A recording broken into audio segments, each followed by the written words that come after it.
Hi everyone, I wanted to talk today about labels and tubes and how to read them easily and what are different tubes that you can find on the market. So I have here golden, and they have probably one of the best tubes in terms of understanding the colors, and they're very straightforward and all have the information about the pigments and all the color characteristics we would like to know before we paint. So firstly, the tubes, you can determine, I would say, the quality of the paint and the branding by the material.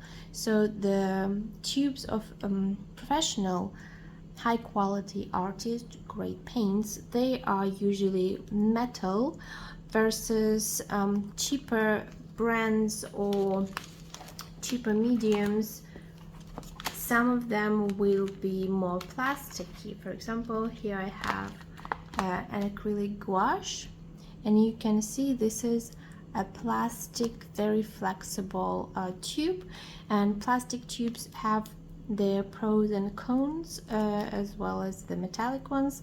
The metal, of course, it's sturdier, it's more expensive to produce, it holds the durability of the paint better, but it also is less resistance to any heavy and harsh impacts. For example, with plastic tubes, if anything happens and there can be something sharp punching the tube, with metal it is most likely to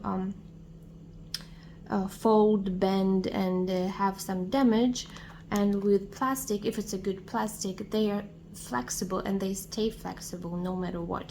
Why I mention this, because I travel sometimes and I put the paint in the luggage, checked in luggage, and if it's not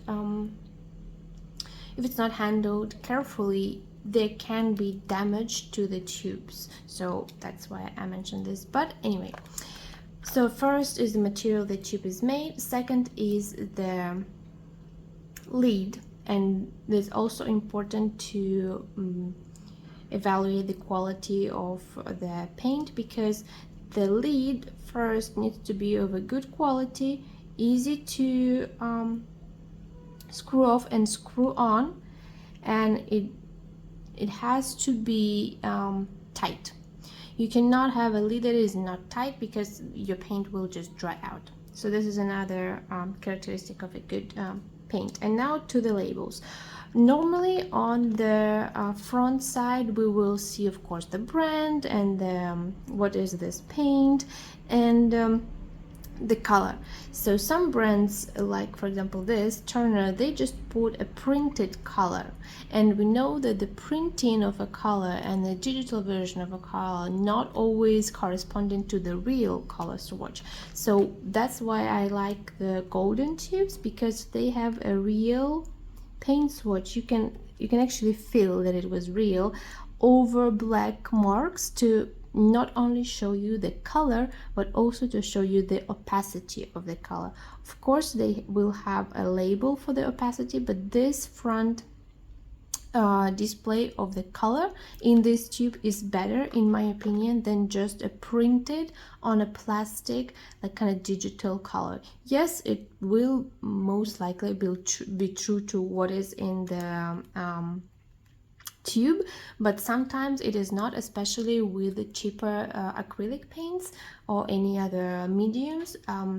That's why we also make like a color swatch before we paint, to make sure that the colors on the tubes are true to the colors. And we can check with the golden. I made a swatch and it is true to this swatch on the tube. Okay, moving on. Of course, the name of the color, and some brands put a very generic color like yellow, and it doesn't tell us anything. What yellow exactly is this? Because we have lots of yellows, lots of reds, shades of green, shades of blue, shades of pretty much all colors we use. And if it is even a student grade paint or a professional paint, it has to be the full name of the color. and even with different mediums, acrylic gouache, it will still be the full name, Permanent Yellow Deep. Sometimes they will use abbreviation or short names, and it can be like a letter L for light color, or M for medium color, or perm instead of permanent, and so on and so forth. But that's easy to understand. Golden, they go all the way with their names. They put the full name of the color, including the material that was used in pigment sometimes. So for example, this yellow, I will not even be attempting to read this, but you get the point. And then with golden, you have, and with other paints as well, professional paints, you will have the pigment that was used to make this paint. And now we know that the paint, acrylic paint, is made with a binder, which is acrylic polymer, then a pigment that is here, and that is what is the color of this paint in this tube, and then water, of course, because it is a water-based paint, and some additives to make it last long, and to make it archival, to make it non-yellowing, to make it withstanding weather, moisture, etc., etc. But anyway, the pigment is one of the main ingredients of the paint, and it is also the main reason why one or the other paint is more expensive or cheaper, because in some paints there will be less pigment and more additives that will act like fillers and just bulk up the paint in the tube and intensify the color out artificially.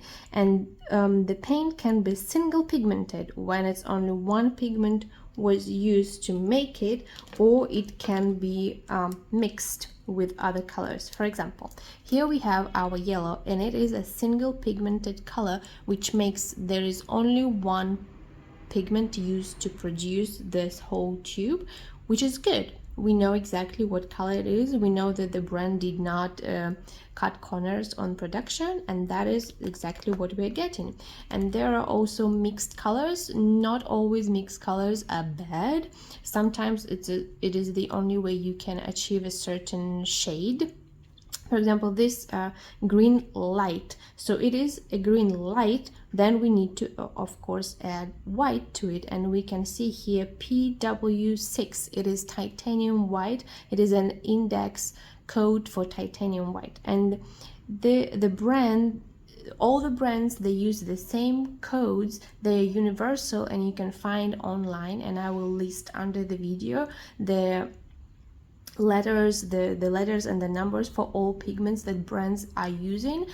But for the white and for the mixes, the PW6, it is a titanium white, the most used probably pigment on the market. And then we see that it is yellow and green. Again green, of course, because it's a green color, but also because it needs to have a special shade, and that's why we need to mix in some yellow and some white, and that's what brand has done with this paint. Or for example, a different medium, acrylic gouache, also Permanent Yellow Deep, and we can see that there is it's not mixed with other colors, it's two yellows mixed to achieve this yellow that is deeper, closer to orange. So it is kind of like a tertiary almost color. And as you can see, for golden, they are mostly using single pigmented colors, so the blue for the blue, black for the black, and of course pigment red for the red color. And that's what's good about them, as I said. And normally, of course, you will have the volume of the tube, and on the back of the tube you will have, and you should have, certain things. Firstly, that is a certified non-toxic paint label. If we look here, we can see conforms to blah blah blah.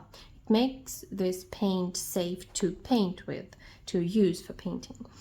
It doesn't make it safer to use on skin. It doesn't make it safe to use like a finger paint for kids, but it does make it safer to use for painting. Why does it even matter? Aren't the paints supposed to be safe anyway? No, again, because different pigments act differently when they're mixed, when they're sprayed. Some have negative impacts on our health, and the manufacturer should pay money to do the tests to put this label on the tube to make sure that this paint does not release any bad fumes. It's not gonna irritate our skin just because we are painting with it. So this is important. The second thing that is important to have on the label, it is the opacity label, which is normally circle or a square. If it's filled completely, like in black color, or also most often in white color, it means this color is completely opaque.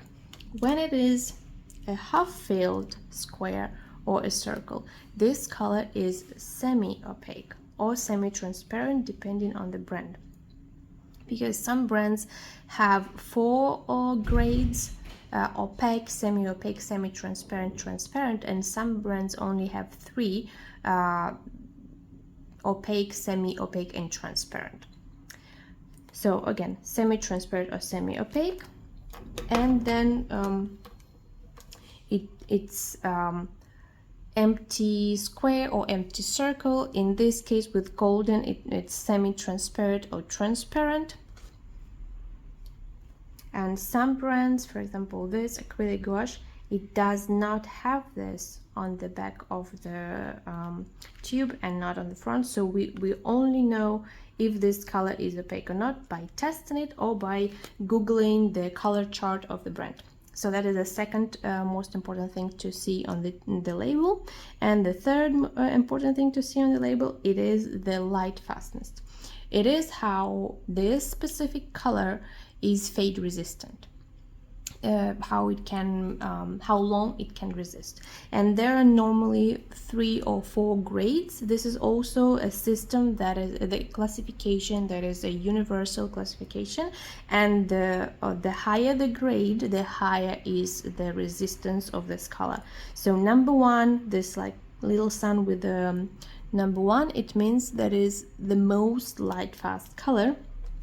Not all colors are like the same. The blue is the same, the black is the same, and most of the golden colors are pretty light fast, pretty permanent.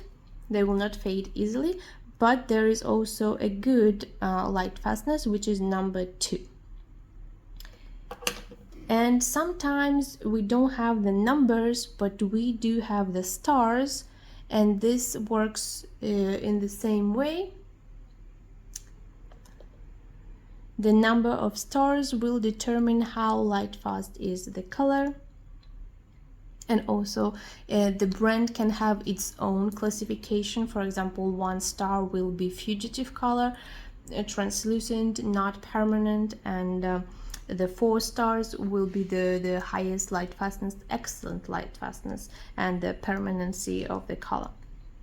And this is pretty much it. So just looking at the tube, we can know everything about the color, how it is opaque or transparent, what pigments were used, so what we can expect from this color, and also what we can expect in mixing this color, what undertones it has, and all the safety precautions. And other than that, all the details that are put on a label, they're not that important, but I hope this little guide clarified for you some of the labels on the paint tubes.